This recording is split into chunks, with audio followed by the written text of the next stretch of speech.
విజయనగరం జిల్లా రామభద్రాపురం నేటి పోటీ ప్రపంచంలో తల్లిదండ్రులు తమ పిల్లలకు ఇచ్చే అతిపెద్ద మరియు శాశ్వతమైన ఆస్తి చదువు మాత్రమేనని, విద్య ద్వారానే విద్యార్థులకు గొప్ప భవిష్యత్తు ఉంటుందని జిల్లా కలెక్టర్ ఎస్ రామసుందర్ రెడ్డి పేర్కొన్నారు. బొబ్బిలి మండలం పారాది గ్రామంలో నూతనంగా ఏర్పాటు చేసిన బీసీ సంక్షేమ బాలుర వసతి గృహాన్ని బుధవారం స్థానిక ఎమ్మెల్యే బేబీ నయనతో కలిసి ఆయన ఘనంగా ప్రారంభించారు. ఈ సందర్భంగా కలెక్టర్ మాట్లాడుతూ విద్యార్థులు క్రమశిక్షణతో చదువుకొని ఉన్నత శిఖరాలను అధిరోహించాలని, ప్రభుత్వం కల్పిస్తున్న వసతులను సద్వినియోగం చేసుకోవాలని పిలుపునిచ్చారు. వసతి గృహంలో విద్యార్థులకు అవసరమైన అన్ని మౌలిక సదుపాయాలను కల్పిస్తామని, నాణ్యమైన భోజనంతో పాటు మెరుగైన విద్యా వాతావరణం అందించడమే ప్రభుత్వ లక్ష్యమని స్పష్టం చేశారు. ప్రతి విద్యార్థి చదువుకోవాలని, జిల్లాలో ఒక్క డ్రాప్ అవుట్ కూడా లేకుండా చూడాలని అధికారులను కోరారు. ఈ కార్యక్రమంలో జిల్లా బీసీ సంక్షేమ అధికారిని జ్యోతిశ్రీ, ఆర్డీఓ మోహనరావు, సహాయ బీసీ సంక్షేమ అధికారిని రాజులమ్మ, హాస్టల్ వెల్ఫేర్ ఆఫీసర్లు, ఎంపీటీసీ ఉమా, స్థానిక ప్రజాప్రతినిధులు, అధికారులు మరియు విద్యార్థుల తల్లిదండ్రులు పాల్గొన్నారు.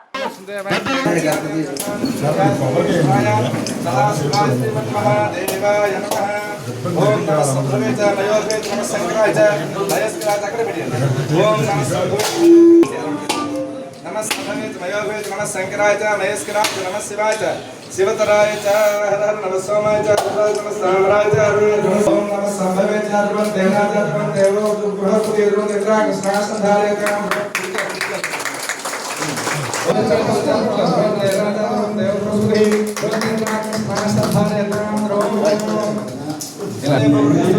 शिवां कीर्तनं प्रमाणं से प्रभुं जगदे यथा नसरुं सुनास्ताधियो चतुर्विक्तात्मो देव्यो ऋषिक नमः संख्याय अम्मा अट्वै गारो వెలిగించండి రండి అయ్యా నంది దగ్గర వెలిగించండి ఓం శుక్లాం భద్రం విష్ణు శశివర్ణం చతుర్భుజం ప్రసన్నాయ సర్వవిఘ్నోపశాంతయే నమో దేవి సరస్వతి వాదేవి వాదేవి ఏనామ విక్రీవతు అయ్యా మీరు మహా పండితులను తెలుసు కొంచెం సర్వేభ్యో సర్వదేవేభ్యో నమస్తే స్తుత్రుభ్యః చాలా క్లుప్తంగా దగ్గరికి రమ్మంటారు. బిల్డింగ్ శాంక్షన్ చాలా హై స్కూల్లో లేటెస్ట్ బిల్డింగ్ తయారైంది. అన్ని కలిసి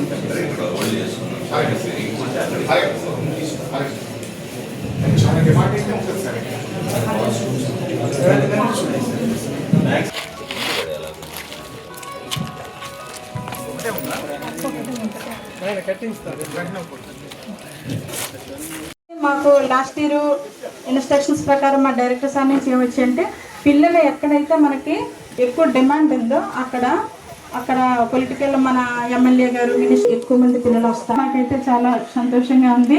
ఎందుకంటే ఎమ్మెల్యే గారు మాకు చెప్తున్నారు చాలామంది పిల్లలు వస్తారని, అంతమంది పిల్లలకి మంచి భవిష్యత్తు ఇవ్వాలని మేము కూడా ఆశపడుతున్నాం. మనకి బొబ్బిలి నియోజకవర్గం వచ్చేసరికి ప్రీ మెట్రిక్ 4 హాస్టల్స్ ఉన్నాయి. ఇప్పుడు ఈ హాస్టల్తో కలిపి అంటే బాయ్స్ హాస్టల్స్, ఈ హాస్టల్తో కలిపి 5వ హాస్టల్ అవుతుంది. అలాగే గర్ల్స్ హాస్టల్ ఒకటే ఉంది, కాలేజ్ బాయ్స్ ఒకటి ఉంది, కాలేజ్ గర్ల్స్ ఒకటి ఉంది. ఈ 4 హాస్టల్లో కూడా మనకి 268 మంది పిల్లలు ఉంటున్నారు. ఇప్పుడు ఈ హాస్టల్లో కూడా యాడ్ అయితే ఇంకా ఎక్కువ మంది విద్యార్థులు పిల్లలను కోరుకుంటున్నానండి. Thank you. స్టూడెంట్స్ స్ట్రెంత్ లేదని చెప్పి క్లోజ్ అయిపోయింది. సో ఆ తర్వాత భాస్కర్రావు గారు చెప్పినట్టు ఇక్కడ సరౌండింగ్ విలేజెస్ అన్నీ కూడా హాస్టల్ కావాలని అడిగారేమో. ఎమ్మెల్యే గారు పదే పదే రావడము, ఇక్కడ మనకు ఒక హాస్టల్ అయితే అత్యవసరంగా కావాల్సిన అవసరం ఉంది. ఎందుకంటే ఎక్కువ బీసీ పాపులేషన్ ఉంది, డ్రాప్ అవుట్ రేట్ పెరుగుతుంది, అంటే బడి చాలించడం జరుగుతుంది ఇంకా. సో ఇది అవసరం అని చెప్పి చెప్పడం జరిగింది. సో 5 ఎకరాల స్థలం కూడా ఉందని చెప్పి ఎమ్మెల్యే గారు పదే పదే చెప్పారు. సో అక్కడ కట్టాలి అంటే మనకు కొంచెం టైం పడుతుంది.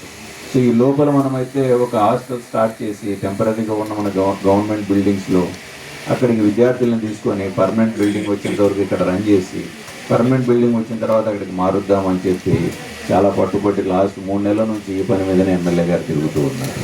సో దీనికోసం మనం టెంపరీగా ఇక్కడ ఒక హాస్టల్ తయారు చేసుకోవడం అయితే జరిగింది. ఇక్కడైతే ఒక భవనం అయితే వచ్చింది, కానీ ఇక్కడ మనం ఇంకా మన బాధ్యత స్టార్ట్ అయింది. స్థానిక నాయకులు, అధికారులు, మీరంతా కలిసి ఈ సరౌండింగ్స్లో ఉన్న పిల్లలందరినీ కూడా డ్రాప్ అవుట్స్ ఉండకూడదు. మనకు పిల్లలు ఎట్టి పరిస్థితుల్లో కూడా చదువు ఆపకూడదు. ఎందుకు? మనము మన భవిష్యత్ తరాలకు ఇవ్వబోయే అత్యంత గొప్ప బహుమతి ఏదైనా ఉంది అంటే అది విద్య మాత్రమే. మనం ఆస్తులు ఇస్తాం, ఏదో ఒకటి ఇస్తాం, అవన్నీ ఉంటాయో లేదో తెలియదు, అతను ఏం చేస్తారో తెలియదు. ఆ పిల్లోడు ఒక ఏజ్లో దాన్నంతా అనాలోచితంగా తగలబెట్టచ్చు, కానీ విద్యను ఏం చేయలేదు. అది అలాగే ఉంటుంది. ఏదో ఒక రోజు తను రియలైజ్ అయిన తర్వాత అయినా అంటే దానికి ఏదో ఒకటి ఉండాలి కదా. అటువంటిది ఒక విద్య. ఒక విద్య ఇచ్చామంటే అతను జీవితాంతం బతకడం నేర్పించిన వాళ్ళం అవుతాం మనం అతన్ని. సో అటువంటిది మనం ముందే అర్థం చేసుకోవాలి. ఇప్పుడేం లేదులే, ఇప్పుడు మనం పొలం మీదకి పోతే ఒక 100 వస్తుంది, 200 వస్తుంది అనుకుంటే అతని భవిష్యత్తునంతా నాశనం చేస్తున్నాం మనం. ఆ పాప భవిష్యత్తునంతా నాశనం చేస్తున్నాం. సో పిల్లలందరూ కూడా స్కూల్ పంపించాలి మనం. ఏదైతే అంగన్వాడీలో ఇప్పుడు ఉన్నారో పిల్లలు, వాళ్ళందరినీ కూడా 1వ తరగతిలో చేర్చాలి. రెండోది, ప్రైవేట్ స్కూల్స్లో చేర్పిద్దాము. సో మీరు ప్రైవేట్ స్కూల్స్లో చేర్పడానికి మాకేం అభ్యంతరం లేదు, కానీ మన స్కూల్స్లో అత్యంత క్వాలిటీ ఉన్న టీచర్స్ ఉన్నారు, అత్యంత క్వాలిటీ ఉన్న బుక్స్ ఉన్నాయి, యూనిఫామ్స్ ఉన్నాయి, ఫ్రీగా ఇచ్చేటి బుక్స్ ఉన్నాయి, బ్యాగ్స్ ఉన్నాయి. సో వీటినన్నీ వదిలేసి పై మెరుగులు చూసుకొని మనము వేరే ఇన్స్టిట్యూషన్స్ పోవాల్సిన అవసరం లేదు. మనం పై మెరుగులు ఏమక్కర్లేదు. మంచి ఇన్ఫ్రాస్ట్రక్చర్ ఉంది, టేబుల్స్ ఉన్నాయి, బెంచ్లు ఉన్నాయి. రాష్ట్రంలో అత్యంత క్వాలిఫైడ్ అంటే బాగా చదువుకున్న టీచరు ఈ 15 గ్రామాలకు సంబంధించిన పిల్లలు కూడా దూరం నుంచి రోజు రాలేకపోవచ్చు. సో మనం హాస్టల్స్లో స్టార్ట్ చేద్దాం, ఒకరితోనే స్టార్ట్ చేద్దాం. సో స్లోగా వాళ్ళకి కాన్ఫిడెన్స్ వచ్చిన తర్వాత అందరినీ కూడా జాయిన్ చేస్తారు. సో మీరు జాయిన్ చేసే బాధ్యత మీరు తీసుకోండి. దీని క్వాలిటీ మెయింటైన్ చేసే బాధ్యత మన అధికారులది. మీరు దీంట్లో పిల్లలకు క్వాలిటీ ఎడ్యుకేషన్ ఇవ్వాలి, క్వాలిటీ స్టే ఇవ్వాలి, క్వాలిటీ ఫుడ్ ఇవ్వాలి వాళ్ళకి. సో ఇది మన బాధ్యత. తీసుకొచ్చే బాధ్యత నాయకులు తీసుకుంటారు. వాళ్ళ క్వాలిటీ ఎడ్యుకేషన్ అండ్ ఫెసిలిటీ ఇవ్వాల్సిన బాధ్యత మన అధికారులు తీసుకోవాల్సిన అవసరం ఉంది. ఇది మీకు తప్పకుండా చేస్తామని మీరు సహకరించినందుకు ధన్యవాదాలు తెలుపుతున్నాను. ఇలాగే పారాది బ్రిడ్జ్ గురించి కూడా ఎమ్మెల్యే గారు చెప్పారు. ఈ విషయాన్ని ఆనరబుల్ సీఎం గారు మన చీఫ్ మినిస్టర్ గారి మీటింగ్లో, మన డిస్ట్రిక్ట్ మీటింగ్లో ఎమ్మెల్యే గారు స్పెషల్గా రైజ్ చేయడం జరిగింది. ఆ రోజు ఏం జరిగిందో మొత్తం వివరించారు. అప్రోచ్ రోడ్ లేకపోవడం వల్ల ఏం జరిగిందో వివరించడం జరిగింది. సో ఆనరబుల్ సీఎం గారు వెంటనే దాని ఎస్టిమేట్స్ ఏమున్నాయి అవి పంపించమని చెప్పడం జరిగింది. అవి కూడా మనం పంపించాం. కలెక్టర్ గారు మన ఊరు రావడం, మన బీసీ వెల్ఫేర్ హాస్టల్ ఇవాళ పారాది గ్రామంలో మరి ప్రారంభించుకోవడం చాలా చాలా సంతోషంగా ఉంది.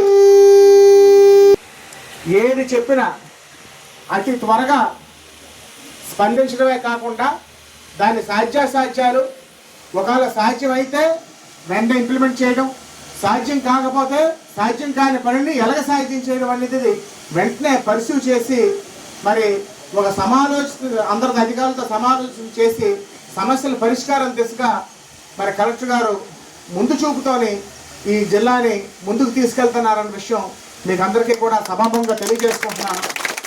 ఒక శాసనసభ్యుడిగా వారితో కలిసి పనిచేయడం, వారి అండర్లో పనిచేయడం నా అదృష్టంగా భావిస్తున్నానని కూడా మీకు అందరికీ కూడా సభాముఖంగా తెలియజేసుకుంటూ, ఇవాళ మన ముఖ్యమంత్రి వర్యులు నారా చంద్రబాబు నాయుడు గారి యొక్క కార్యదక్షతతోని, మన ఉప ముఖ్యమంత్రి వర్యులు పవన్ కళ్యాణ్ గారి యొక్క సహాయ సహకారాలతోని, కేంద్ర ప్రభుత్వం యొక్క పూర్తి సహాయ సహకారాలతోని ఇవాళ మన రాష్ట్రాన్ని అన్ని రంగాల్లో అభివృద్ధి చేయడానికి మరి అన్ని విధాలుగా కృషి చేస్తున్నాం.